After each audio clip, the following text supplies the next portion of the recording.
হাতের এই টমেটোগুলো দেখছো আর এই কাঁচামরিচ, আজকে কি করব জানো? আজকে গরম ভাতের সাথে ঝাল ঝাল করে টমেটো ভর্তা করব।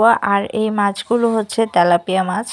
এটা সাগরের এক ধরনের মাছ, আমি ঠিক ভালোভাবে নামও জানি না, তবে আমার মনে হচ্ছে এটা তেলাপিয়া মাছ, কারণ নদীর তেলাপিয়া মাছ অনেকটা এরকম। তো আজকে এই মাছগুলো দিয়ে আলু দিয়ে সবজি একটা রান্না করব আর টমেটো ভর্তা করব। হ্যালো এভরিওয়ান, আসসালামু আলাইকুম। প্রতিদিন যাই টুকটাক রান্না করি না কেন, রান্নাটা যদি মনের মতো হয় আর খেতে যদি মজা হয় তাহলে কিন্তু ভালোই লাগে, তাই না? কিন্তু অনেক সময় দেখা যায় সব কিছু ভালো করে দিয়েও মজা করে রান্না করা যায় না, না হয় হয়তো বা খেতেই ভালো লাগে না। তো আজকে ভাবতেছি একটু মজা করে রান্না করব।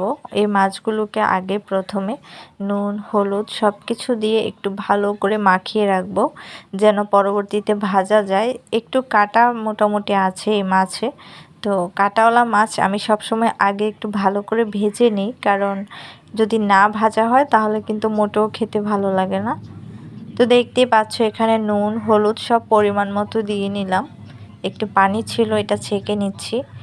আসলে রান্না করতে আমার মোটামুটি ভালোই লাগে, হাতের কাছে সব কিছু রেডি করা থাকলে রান্নার সময় কিন্তু তেমন একটা দেরিও হয় না।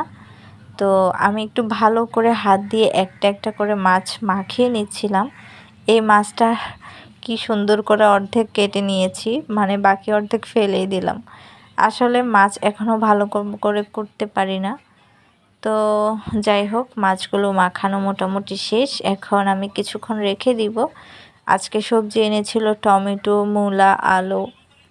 এখন তো প্রায় শীতকাল চলেই আসছে, আর শীতকাল আসতে না আসতে আমাদের এখানে কিন্তু নতুন নতুন সব ধরনেরই সবজি বের হওয়া শুরু হচ্ছে।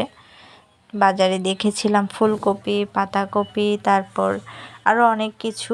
তো ফুলকপি পাতাকপি আজকে আনিনি, শাক এনেছিলাম। আজকে পোড়ামরিচগুলো দিয়ে শাকগুলোকে ভাজি করব।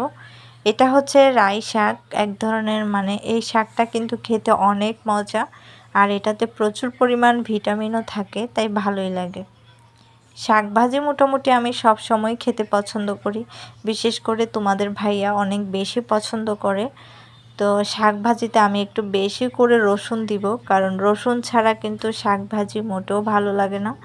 আর পেঁয়াজও দিব, পেঁয়াজ রসুন তারপর শুকনা মরিচ দিয়ে শাকটাকে ভাজি করব।